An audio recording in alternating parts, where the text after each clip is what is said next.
Olá, pessoal. Então, dando início ao primeiro conteúdo da disciplina de cálculo numérico, o primeiro assunto que nós vamos abordar é noções básicas sobre erros.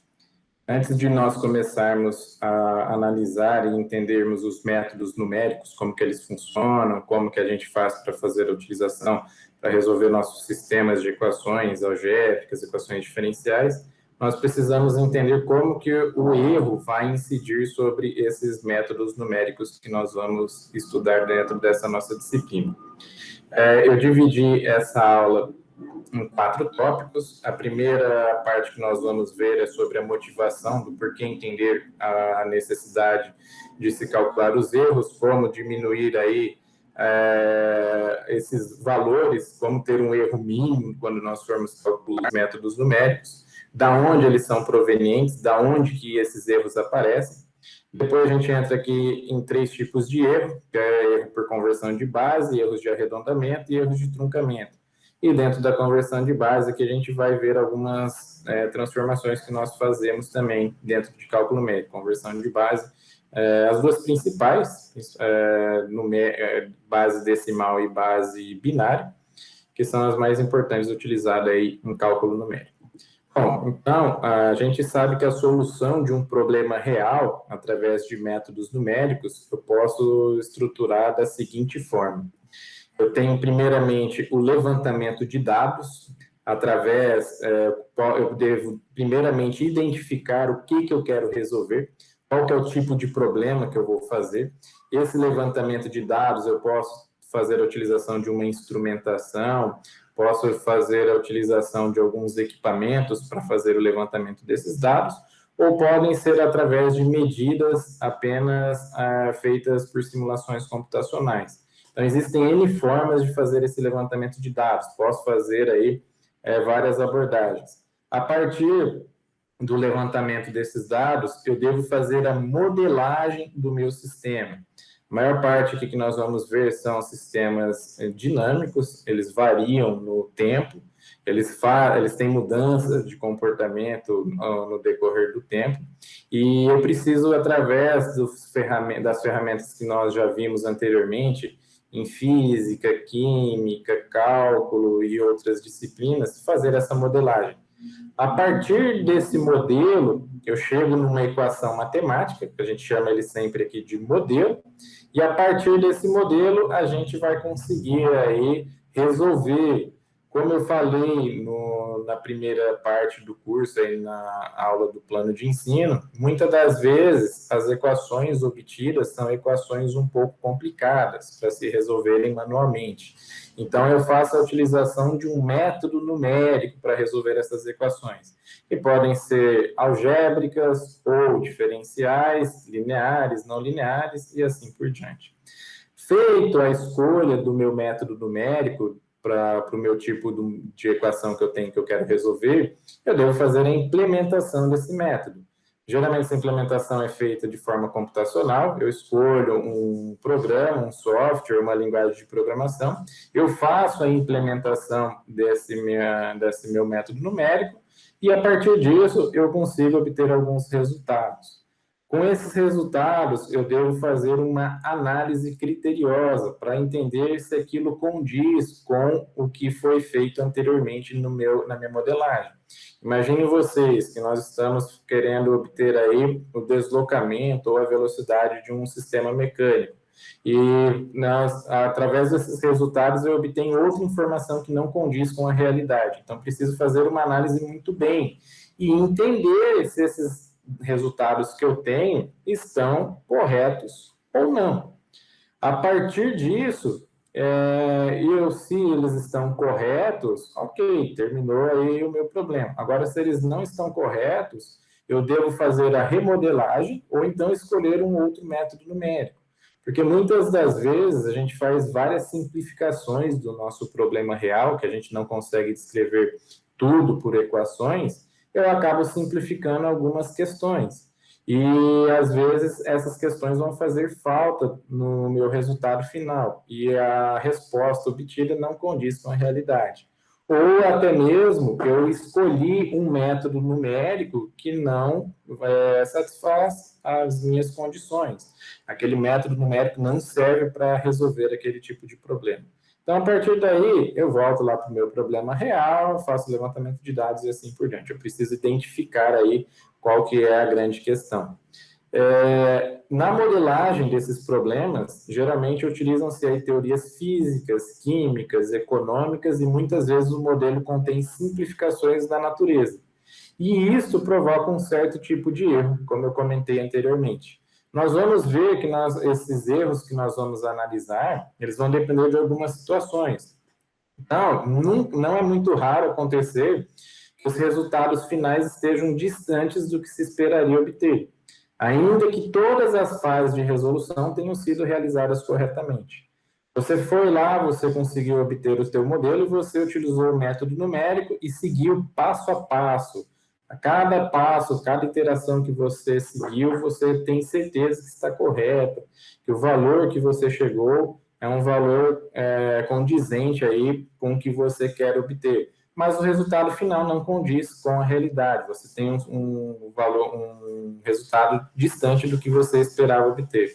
Então, os resultados obtidos, eles vão depender também da precisão dos dados de entrada, ou seja, se foi medido corretamente. Por isso, a parte de instrumentação é muito importante você ter o conhecimento, saber aquisitar um dado na determinada frequência de amostragem correta, saber se você vai precisar filtrar esses dados, saber se você não tem nenhum ruído.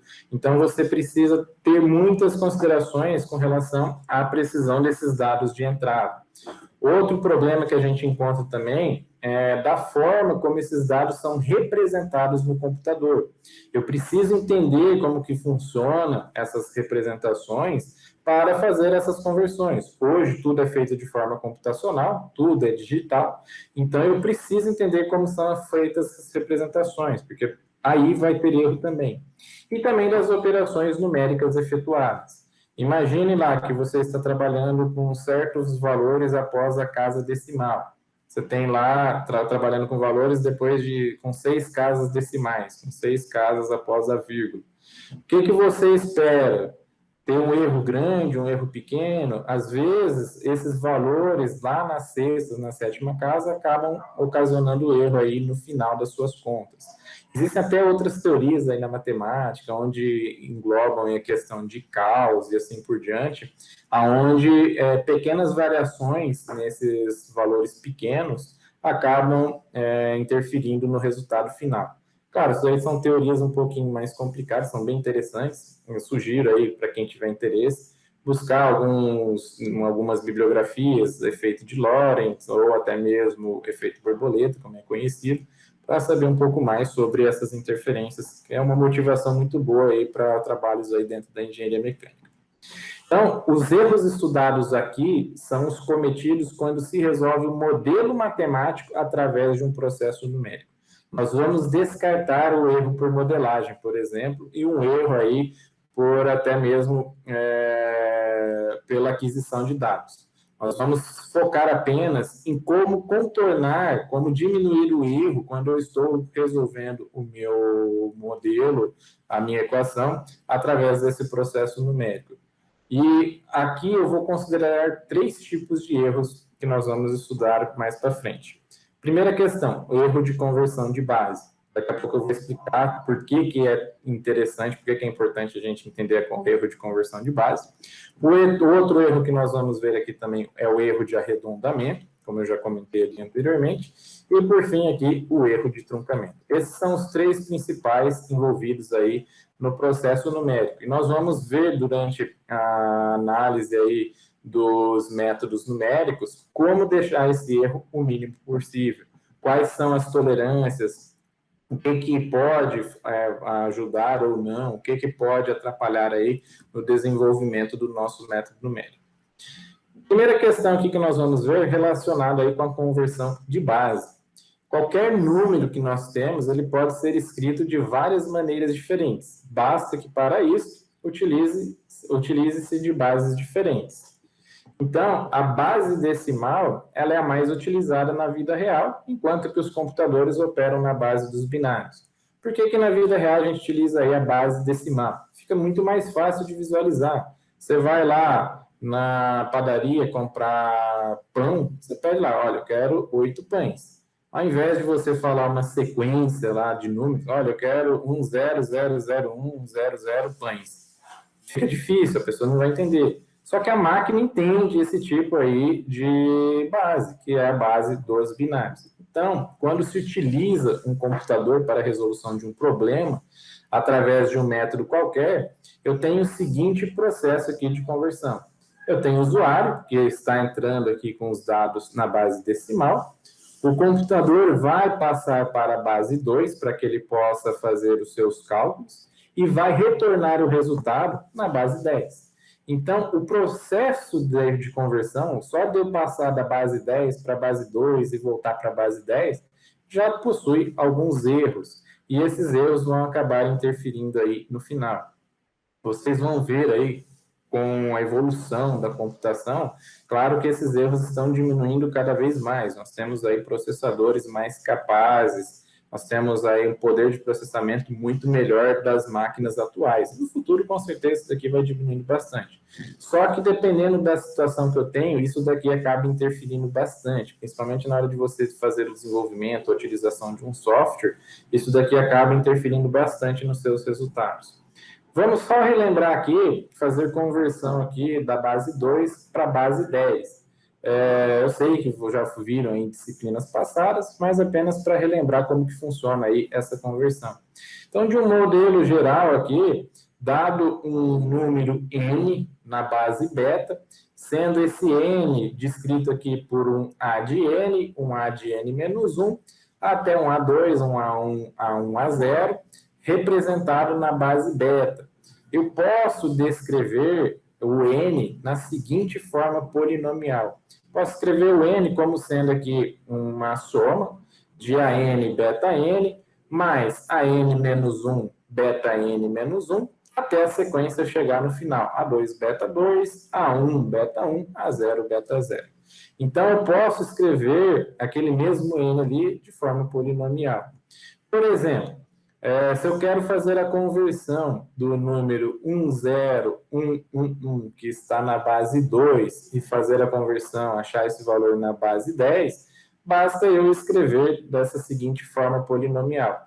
Levando em consideração que eu vou fazer os cálculos da esquerda para a direita, e eu devo escrever o meu 10111 da seguinte maneira para converter para a base 10.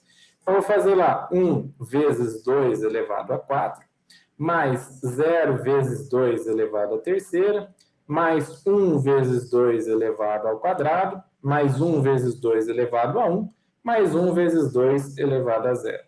Fazendo aqui as contas aqui, 2 elevado a 4, depois 2 elevado a 3 é 0, e assim por diante, a gente vai chegar aqui no valor de 23 na base 10.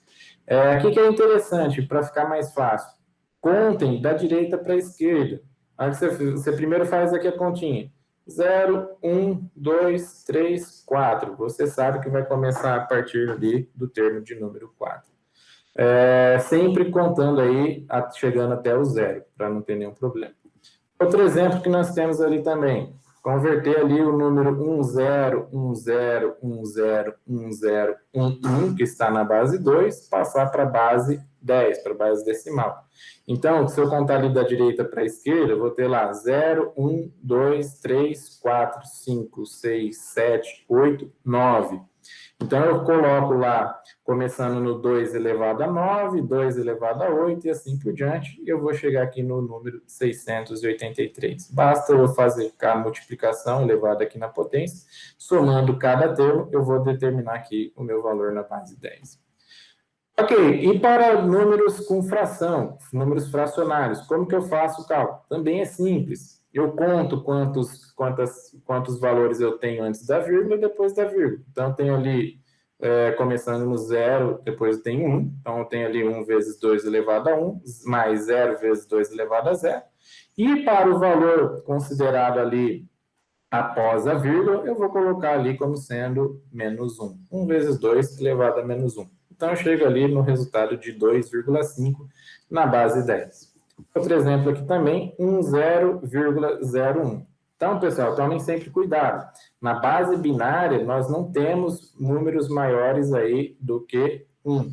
Nós só temos 0 e 1, que é o que a máquina entende, ligado, desligado. Então, na hora que nós fizermos essa leitura, eu devo sempre falar dessa maneira na parte binária. 1,01. Nunca você vai ler como sendo 11, 10 ou 10.101. Não. Sempre você precisa tomar esse cuidado, que o máximo valor na base binária é o valor de 1.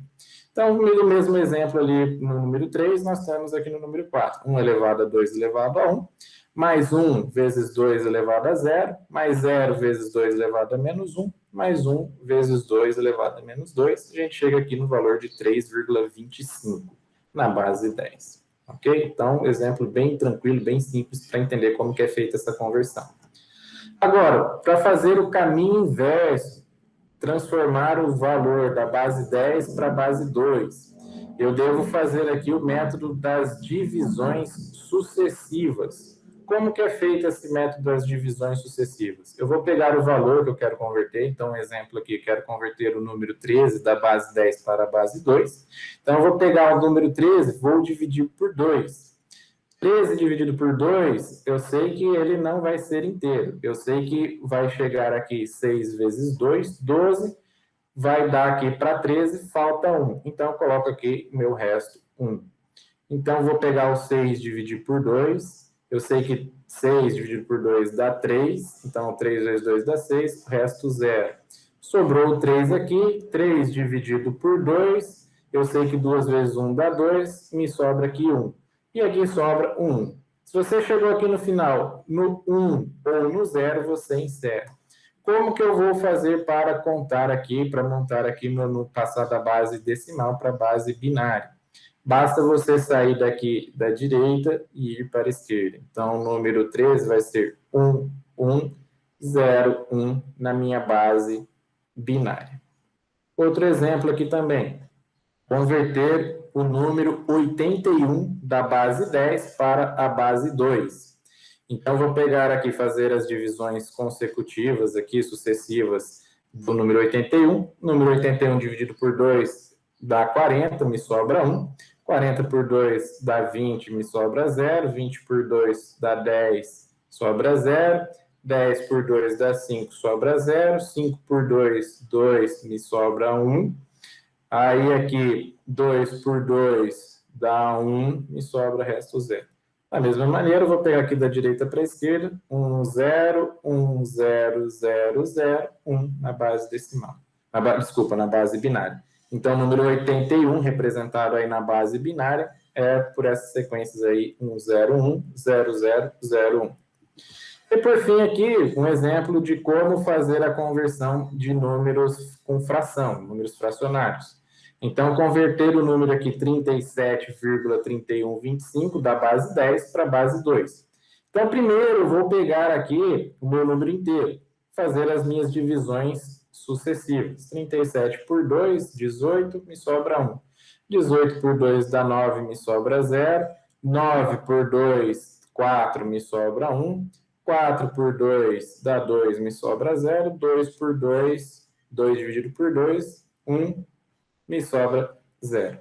Então, vou escrever primeiramente aqui a parte inteira, 1, 0, 0, 1, 0, 1. E falta ainda a parte fracionária.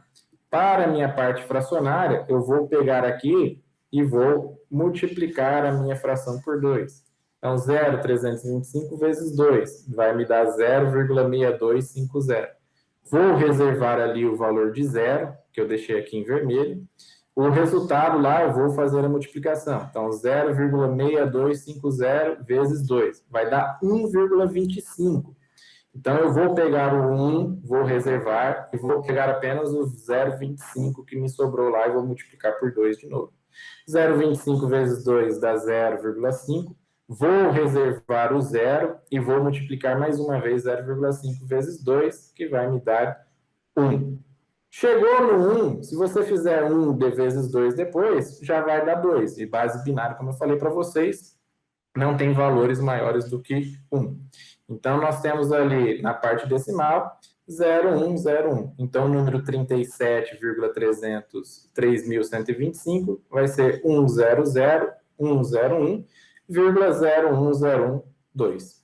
Mas, professor, isso daqui eu tenho aqui condições mais fáceis, aonde eu chego aqui no 1. E se eu chegar lá em algumas condições onde é 0,3333, uma dízima, o que eu posso fazer? Aí existem algumas outras condições que são erros de arredondamento. Então, disse que um valor foi arredondado na posição de ordem n, se todos os algarismos significativos de ordem maior que n é aumentado de uma unidade, se e somente se o de ordem n mais 1 for superior a 5. Então, para qualquer computador, a sua palavra é representada por um número finito de bits. Geralmente, o arredondamento aqui ele é utilizado. Então, um exemplo aqui bem clássico, eu tenho aqui 0,5624 vezes 10 a terceira, e o B vale 0,4213 vezes 10 a menos 2. Se eu fizer a multiplicação aqui de A por B, eu vou chegar aqui no valor de 2,36939120. Ou seja, eu tenho aqui 1, 2, 3, 4, 5, 6, 7, 8 casas após a vírgula. Só que eu tenho uma máquina que suporta apenas 4 algarismos. Então, se eu fizer a multiplicação de A por B, eu posso simplificar da seguinte maneira. Trabalhando aqui com 4 algarismos, eu vou trabalhar aqui como sendo 0,2393. Ou então 0,2369. Por que fica 0,2369? Notem que eu não arredondei para 0,237, porque o meu quarto valor aqui, após a vírgula, ele é menor do que 5. Ele precisa ser superior a 5. Se isso aqui tivesse dado, se eu fosse aqui com 5 algarismos, esse daqui seria 9. Eu poderia arredondar esse cara aqui para 4. Então, seria aqui 23,69,4. Aí eu posso fazer esse arredondamento. Como eu não tenho suporte aqui apenas para 4 algarismos, eu faço esse arredondamento. Esse arredondamento, sempre vocês precisam saber quantas casas após a vírgula, quantos bits, qual que é o tamanho dessa palavra aí que eu vou utilizar. E fazer esse arredondamento necessário. Você tem lá 4,75. 4,75 não arredonda para 5. 4,76, você pode aí arredondar para 4,8. 4,8, se você tiver uma máquina que suporta aí apenas uma palavra, você pode aí fazer o arredondamento aí para 5. Mas, na maioria dos casos, as máquinas aguentam aí várias, elas suportam aí várias casas decimais, o tamanho da palavra tem aumentado aí muito grande. Nós temos várias palavras aí grandes para trabalhar, dependendo aí da arquitetura do computador, claro. E, por fim, aqui, o erro de truncamento, que são os erros provenientes da utilização de processos que deveriam ser infinitos para a determinação de um certo valor, mas por razões práticas esse processo é truncado. Então, a maior parte dos cálculos que nós temos, eles são aí uma série infinita. Só que nós somos limitados pelo tempo. E então, esse tempo aqui tem que ser finito. Então, eu não posso ficar calculando aí pelo resto da vida. Eu preciso fazer aí uma parada. Essa parada eu chamo aqui de truncamento. Então, por exemplo, eu tenho aqui seno de x. O seno de x ele é calculado através dessa série aqui. X menos x elevado à terceira, dividido por 3 fatorial, mais x elevado à quinta, dividido por 5 fatorial, menos x elevado a 7, dividido por 7 fatorial, mais assim sucessivamente. O que eu faço? Para não ficar calculando isso daqui, vai ser infinito aqui, eu tenho várias operações como essas daqui que nós temos. Para isso daqui não ir para o infinito, eu vou lá e trunco. Chego aqui no valor, falo que eu posso desconsiderar esses termos aqui maiores e aproximo o valor que eu tenho. Então, eu trunquei a minha operação. Então, esses são os erros encontrados aí dentro dos meus métodos numéricos. Erro por conversão de base, erro por aproximação e erro por truncamento. O entendimento desses erros são de fundamental importância para o desenvolvimento dos métodos posteriores. Mais para frente nós vamos falar também de erro relativo, alguns outros tipos de erros, conforme a gente for avançando aí na disciplina.